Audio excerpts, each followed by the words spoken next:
Bonjour et bienvenue à la formation Sarah. Sur votre tablette, vous avez une application qui s'appelle Sarah, qui est un S rose sur un fond blanc. Vous cliquez dessus. Ici, ça va vous demander votre identifiant. L'identifiant, c'est toujours votre prénom en lettres minuscules suivi de votre numéro d'employé et le mot de passe, c'est votre code postal en minuscules sans espace, votre code postal à la maison. Il est très important qu'en dessous du bouton connexion, il soit écrit ACSBL. Si ce n'est pas le cas, veuillez communiquer avec nous. Je rentre mon mot de passe à la maison, tout en minuscule et sans espace, et j'appuie sur le bouton connexion. Vous arrivez sur cette fenêtre.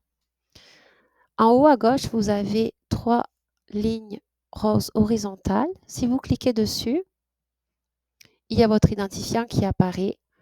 Vous avez la possibilité d'avoir votre carte employée. Si vous cliquez dessus, en fait, c'est ce qui remplace votre badge papier. Ici, sur mon badge à moi, je n'ai pas ma photo, mais si vous cliquez sur votre carte d'identification, vous aurez la photo. On revient en arrière. Si je reclique encore sur les 3 barres horizontales en haut à gauche, j'ai d'autres paramètres, mais ceux-là, vous n'y touchez pas. J'appuie sur le petit X ici. Et donc, ici, j'arrive sur mon horaire. Ici, c'est l'horaire pour la semaine. Donc, ici, je suis dans la semaine du 29 décembre au 4 janvier. Ici, je suis au bureau, moi, en ce moment. J'ai 2 rendez-vous. Dans le vendredi 3 janvier, ici, j'ai 2 rendez-vous, 2 points roses pour me dire que je suis présente au bureau de 8h à 4h et de 12h30 à 15h30. Ça va être la même chose pour vous par rapport au service chez vos clients. Donc, quand vous arrivez chez vos clients, vous cliquez sur le rendez-vous, le premier rendez-vous, ici, et ça va vous demander de débuter le service ici. Avant de cliquer sur débuter, vous pouvez toujours consulter les informations concernant votre service. Si vous cliquez sur informations cliquant le petit triangle bleu ici en haut à droite, vous allez avoir toutes les informations concernant votre client, son nom, son adresse, son numéro de téléphone. Il va y avoir le plan d'aide aussi qui va être intégré au rendez-vous.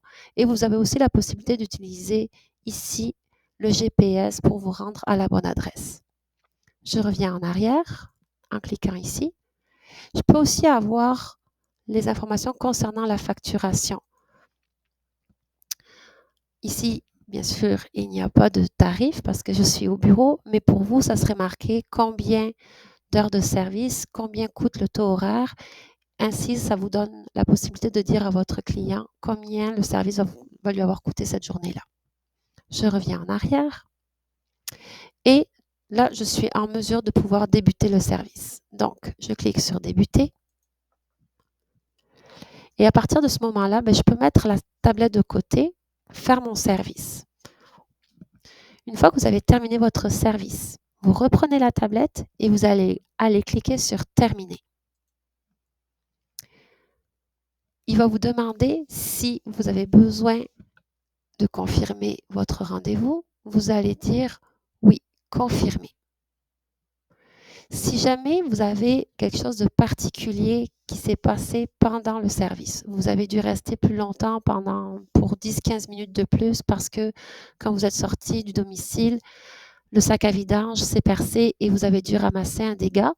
À ce moment-là, vous pouvez aller cliquer sur le bouton rouge exception et dire par exemple 15 minutes plus tard à cause du sac à vidange. Et vous pouvez confirmer. Bien évidemment, malheureusement, il n'y a pas la possibilité de revoir votre commentaire. Mais nous le recevons bien comme il faut ici au bureau. Il ne faut jamais écrire dans « Ajouter un commentaire » parce que cette partie-là, cet encadré blanc, ne nous permet pas de recevoir vos messages. Alors, si vous avez des messages, des détails à préciser concernant le service, c'est vraiment dans le bouton « Exception » qu'il faut cliquer. Si tout va bien, si c'est rien de passé de particulier, vous avez qu'à cliquer sur « Confirmer ». Une fois que vous cliquez sur confirmer, cela va vous demander la signature de votre client. Il est important que le client signe dans l'encadré ici. Donc, si la personne a de la difficulté à signer, elle peut signer tout simplement ses initiales. Vous cliquez sur continuer. Là, ça va vous demander est-ce que vous confirmez que les informations sont là, puis en même temps que la signature du client est bien là. Vous cliquez ici dans la petite case rose et vous faites « Je confirme ».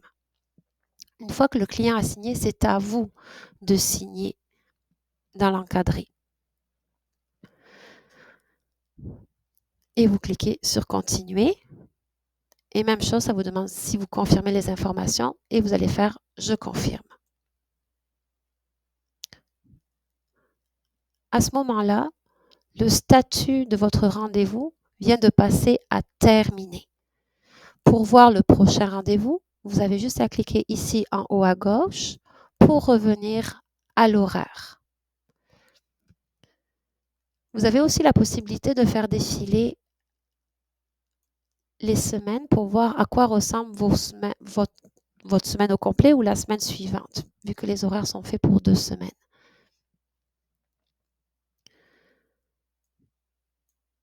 Si jamais vous avez des questions, n'hésitez surtout pas à communiquer avec votre coordonnatrice.